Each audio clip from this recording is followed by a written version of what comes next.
গেছে সোমবারে দাম বানিয়েছি, মাঝে এক সোমবার গেছে, এখন পানি ইচ্ছা দেয় যে না জ্বালা টিকবে না, তখন আবার ধান ভিজেছি, এখন ফিরে আবার জ্বালার ফাত হইলে আবার কালকে এগুলো বাদ দিয়ে যাইব, এগুলো আমার ভেঙে লাইতেছে তাদেরগুলো মানে এরা ওই কেউর ধান এমনও ঘরও আর যারা বানিয়েছে এগুলো একবারে ক্লিয়ার হচ্ছে গেছে।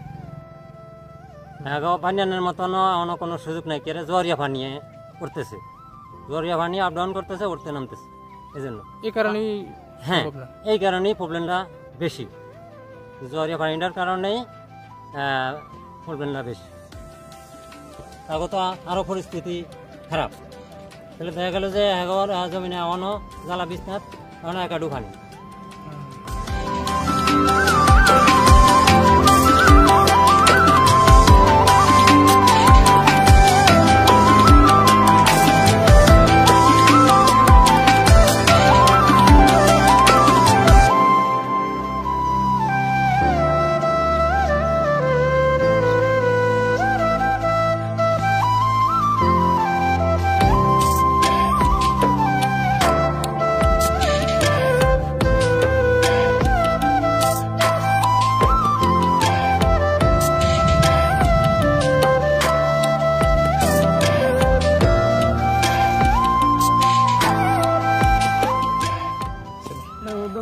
আপনার 20 কেজি ধান বাইন দেবো, এই জন্য এটা রেডি করতেছি।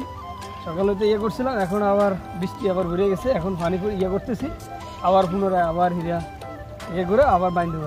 আপনার 15 থেকে 16 করার জন্য রোন যাবে আর এই বীজ থেকে যতটুকু ইয়ে করবো। বৃষ্টি যদি বন্ধ না হয় তাহলে কেমন হবে?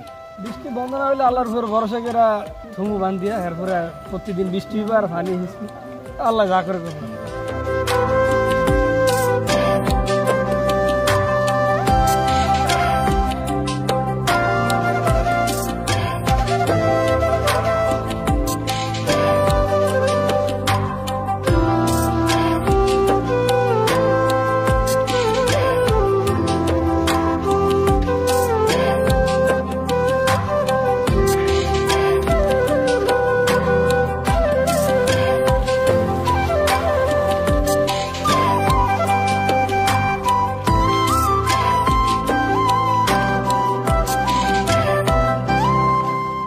কতটুকু ধান এখন আপনারা এখানে বুনবেন?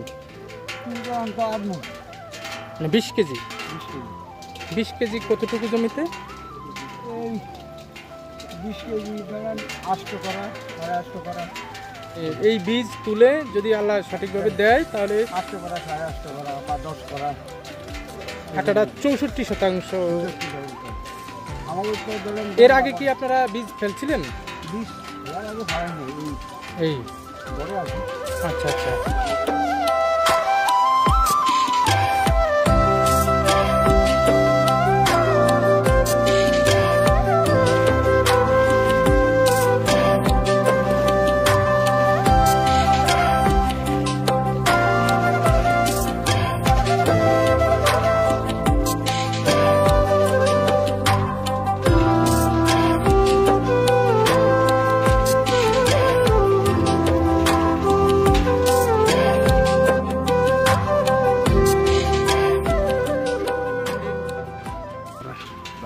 দিন লেট হয়েছে পানির কারণে, মনে করেন পানি চাপে 10-15 দিন লেট হয়ে গেছে।